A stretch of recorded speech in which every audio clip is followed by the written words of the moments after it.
Você quer saber o segredo das pessoas que se tornaram milionárias usando NFT? Então assista esse vídeo até o final porque eu vou te contar.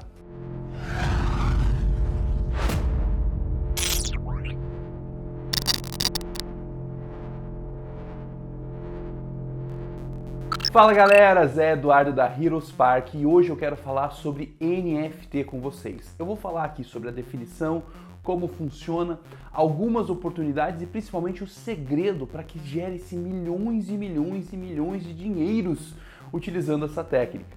Como eu vou falar bastante coisa, eu vou deixar aqui embaixo na descrição os tempos exatos de cada um dos tópicos, então você pode ir lá e selecionar o tempo se você quer ir direto ao papo.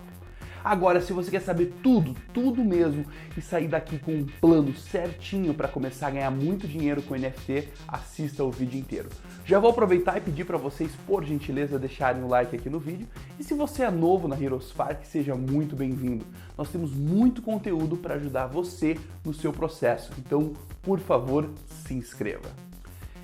Tá bom, vamos começar aqui então definindo. NFT significa Non-Fungible Token. Traduzindo, token não fungível. Vamos olhar para essa palavra aqui e vamos definir cada uma dessas expressões para a gente entender exatamente o que significa.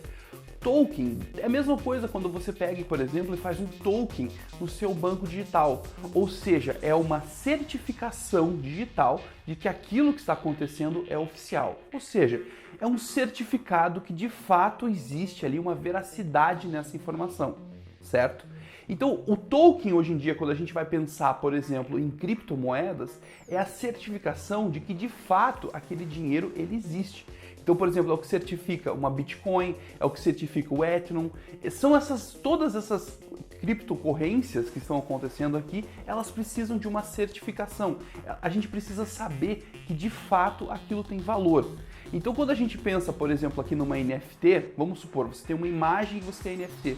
Você precisa de uma certificação que, apesar de que aquela imagem possa ter várias cópias, você é o cara que possui a cópia número 1. Você é o cara que tem, de fato, um registro e uma certificação sobre aquele material, certo? E a segunda parte, não fungível. Vamos pensar o seguinte, se você tem duas notas de R$5, é a mesma coisa que você ter uma nota de R$10, certo? Então, isso são corrências fungíveis, você consegue fundir elas. O Bitcoin é a mesma coisa, as criptomoedas é a mesma coisa. Se você tem um e você compra mais um, você fica com dois, certo? Já o NFT, ele é não fungível. Você não pode fundir dois NFTs. Então, por exemplo, se você tem um NFT de uma obra do Van Gogh, você tem essa obra. Você não pode somar ela, somando lá, não, mas eu vou somar uma obra do Van Gogh NFT com um CryptoPunk. Não dá para fazer isso. São duas coisas diferentes. Então, um NFT é uma obra digital que você tem o certificado oficial de que você é o dono dessa arte, independente de quantas cópias foram feitas depois. E esse certificado, ele é de um produto, você não pode somar esses produtos juntos, não. Ele sempre vai ser um único produto, certo? Quem que certifica isso? É o blockchain, da mesma forma com quase todas as criptomoedas, quem vai dar esse certificado é o blockchain. E o blockchain, ele vai ser um banco de dados que vai analisar e ver quem são as pessoas que possuem esses diferentes NFTs e vai se certificar que não vai acontecer nada de errado, ou seja, ninguém vai hackear. Não tem como, eu comprei um NFT e alguém hackeou meu NFT. Isso não existe, porque o blockchain dá toda a segurança para as transferências e para você manter, então, no seu nome essas licenças, essas obras como sua. Certo, agora vamos entrar um pouquinho mais no processo, como é que funciona. Vamos supor que você queira comprar uma NFT, como é que funciona? A primeira coisa que você vai atrás é de uma wallet. Então você vai buscar uma wallet, o que é? Uma carteira, né? Ou seja, é uma coisa que você vai fazer um cadastro, você vai colocar suas informações e você vai manter lá. Você pode... É a mesma coisa quando você tem criptomoedas, né? Para você manter uma criptomoeda, você precisa de uma carteira digital, que é onde vão ficar essas criptomoedas. É mais ou menos a mesma coisa. Então você vai se cadastrar dentro de uma wallet e aí quando você comprar os seus NFTs, você vai deixar seus NFTs dentro dessa wallet. Então você vai ficar mais protegido, certo? Além das wallets, acho que é importante falar dos marketplaces, que é onde as pessoas vendem essas NFTs. São sites em que você entra lá, sites extremamente protegidos, em que você vai encontrar então essas NFTs e você compra e coloca elas dentro da sua wallet. Existem algumas wallets que elas já têm um marketplace junto, então você já consegue, através da wallet, encontrar essas lojas de venda e você consegue comprar, vender as suas NFTs e manter elas lá dentro. Então, basicamente é isso. A NFT é quando você compra o direito de que você fala que a imagem número 1, por mais que essa imagem seja reproduzida, as pessoas sempre falam, mas eu posso baixar o JPEG. Sim, você baixou o JPEG, só que você não tem a licença sobre essa imagem. Quem tem a licença sobre essa imagem é quem comprou a NFT, ou então quem registrou essa NFT. Certo. Vamos pensar agora o que acontece que gera tanto dinheiro através das NFTs. O que acontece é o seguinte, gente. Nós, os seres humanos, nós somos por natureza colecionadores. Isso aqui vem desde lá do homem das cavernas que colecionava partes das feras que ele matava, colecionava diferentes tipos de ponta. Isso vai evoluir para as coleções, tanto as coleções assim, coleção de selo, coleção de caixinha de fósforo. Antigamente era comum as pessoas colecionarem, porque as caixinhas de fósforo tinham algumas artezinhas desenhadas e as pessoas costumavam colecionar isso. E aí as caixinhas de fósforo passaram a custar, essas antigas, né? Quando você pegava uma caixinha de fósforo de mais de 100 anos, valia milhões, né? E aí você vai até que a gente chega no mercado da coleção de arte, né? Que é um mercado bilionário. Agora daí as pessoas perguntam assim, mostra lá um quadro. Nossa, esse quadro foi vendido a $1 bilhão. E daí as pessoas, nossa, o que faz uma obra de arte valer $1 bilhão? Nada. Não existe nenhuma técnica de pintura que faça uma obra valer tanto. O que faz valer é justamente a escassez. É o fato de que aquele quadro só tem um. Então, assim, aí o que acontece é o seguinte, é como se fosse um leilão. Eu falo, não, eu pagaria R$5 mil nesse quadro. Alguém fala, eu pagaria 6. Alguém fala, eu 7, 8, 9, 10. E assim que as obras de arte vão ficando cada vez mais caras. E aí que se torna um grande jogo quando você percebe que tem um quadro que poderia valer muito mais, sendo vendido a um valor baixo, você compra isso, faz, né, uma baguncinha, faz um negócio que vai levar para as pessoas, que as pessoas vão começar a discutir sobre esse quadro, sobre esse pintor, etc. Você valoriza e aí você vende. O processo de NFT é o mesmo. O segredo para as pessoas ganharem dinheiro com NFT é o mesmo.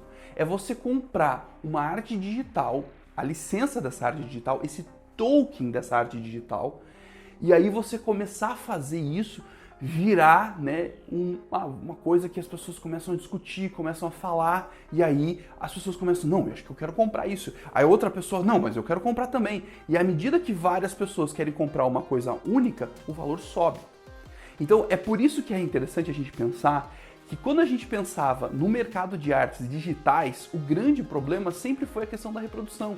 Porque para você conseguir fazer um produto subir de valor, você precisa de escassez. E é por isso que você ter o token, um único token para uma arte, é o que faz você conseguir gerar dinheiro com isso. A noção de escassez. Então o que acontece é o seguinte, se você for lá e você comprar um NFT qualquer, certo? E simplesmente deixar ele na sua wallet, a chance dele evoluir e dele começar a valer mais e você conseguir fazer dinheiro é muito pequena. Então, se você fosse querer comprar NFTs para revender eles e ganhando dinheiro, você vai precisar fazer muita comunicação. Você vai ter que fazer com que as pessoas comecem a discutir sobre o seu NFT. Você vai ter que fazer as pessoas, quem foi que criou esse NFT? Quem que é esse artista? Você tem que procurar noções que sejam meio únicas e você tem que aprender a fazer isso se tornar notícia. Muitas vezes a simples compra, se for um valor muito alto, já vai se tornar notícia e você já vai começar nesse processo de valorizar o seu NFT. Esse é o grande segredo. Essa é a noção que faz as pessoas ganharem muito dinheiro com isso. E é algo que você pode fazer se você tiver uma experiência nisso de colocar essas informações, fazer essas informações funcionarem bem na mídia. Mas antes de eu terminar esse papo aqui, eu quero falar sobre algumas oportunidades específicas a respeito de infoprodutos. Então nós que somos infoprodutores, como que a gente pode utilizar as NFTs? Bom, a primeira coisa, muito simples, né? Quem trabalha com investimento, quem trabalha com criptomoedas e etc., você pode produzir infoprodutos a respeito de NFTs. Você pode pesquisar esse mercado e começa gerando um e-book, começa fazendo um curso. Você também, uma outra coisa, como os NFTs ainda não têm uma grande força no Brasil, se você fala bem inglês, se você consegue traduzir materiais, você consegue comprar PLRs sobre NFT norte-americanos e vender aqui no Brasil. Você consegue traduzir os e-books, você consegue traduzir os cursos. Então, por mais que você ainda não tenha muito conhecimento sobre esse assunto, é um assunto que as pessoas estão procurando muito. Inclusive, a palavra NFT foi escolhida como a palavra do ano de 2021, porque todo mundo estava pesquisando isso. Então, você se tornar um grande especialista que vai falar sobre NFTs é um grande jogo para você. E criar infoprodutos dessa área também é muito show de bola. A segunda coisa que eu tenho visto pessoas fazerem aqui, a galera do universo dos infoprodutos, é produzir pequenos NFTs e entregar esses NFTs como uma parte assim, como se fosse uma isca digital, certo? Como o NFT ele tá com uma aura de que as pessoas estão olhando para o NFT mais ou menos com aquela coisa tipo, nossa, eu olhei para o Bitcoin, eu achei meio estranho e putz, se eu tivesse investido lá, eu teria ganho muito dinheiro. Você entregar NFTs para as pessoas também é uma coisa muito legal. Você consegue produzir esses NFTs e você começa a distribuir eles. Isso é uma forma de você facilitar a sua venda, você vai utilizar o NFT como uma isca digital para que a pessoa de fato se aproxime de você. É lógico que para você distribuir NFT é mais legal para você distribuir para quem está de fato comprando o seu curso. Então fica como se fosse um bônus. Eu compro o seu curso e além disso eu recebo um NFT. Isso é uma outra oportunidade que nós temos aqui no mundo dos infoprodutos. Você também pode fazer com que, se você tá, por exemplo assim, você é um cara que tem uma grande, que você se comunica com bastante gente, o pessoal tem o costume de te acompanhar, você pode gerar NFTs a partir do seu conteúdo também. E você pode vender esses NFTs. Então assim, mais ou menos é como se você fosse pensar que o seu conteúdo vai se tornar uma moeda, entendeu? É isso que você tem que achar. O que eu produzo que poderia se tornar uma moeda, a minha moeda com a minha cara, entendeu? Então, basicamente, você faz mais ou menos o pensamento das criptomoedas agora numa criação digital. Então é isso, gente. Espero que o conteúdo de hoje tenha ajudado vocês a entender melhor o que é NFT e a refletir um pouquinho sobre as muitas e muitas oportunidades que a NFT vai de encontro com as pessoas que produzem produtos digitais. Todo mundo aqui que é infoprodutor, afiliado ou que compra PLRs é um empreendedor digital e a NFT traz oportunidades para todos nós. Vou pedir novamente para vocês que assistiram esse vídeo, que gostaram desse conteúdo, deixar o seu like aqui. E se você é novo na Heroes Park, seja bem-vindo e, por favor, se inscreva. Obrigado e até a próxima. Tchau!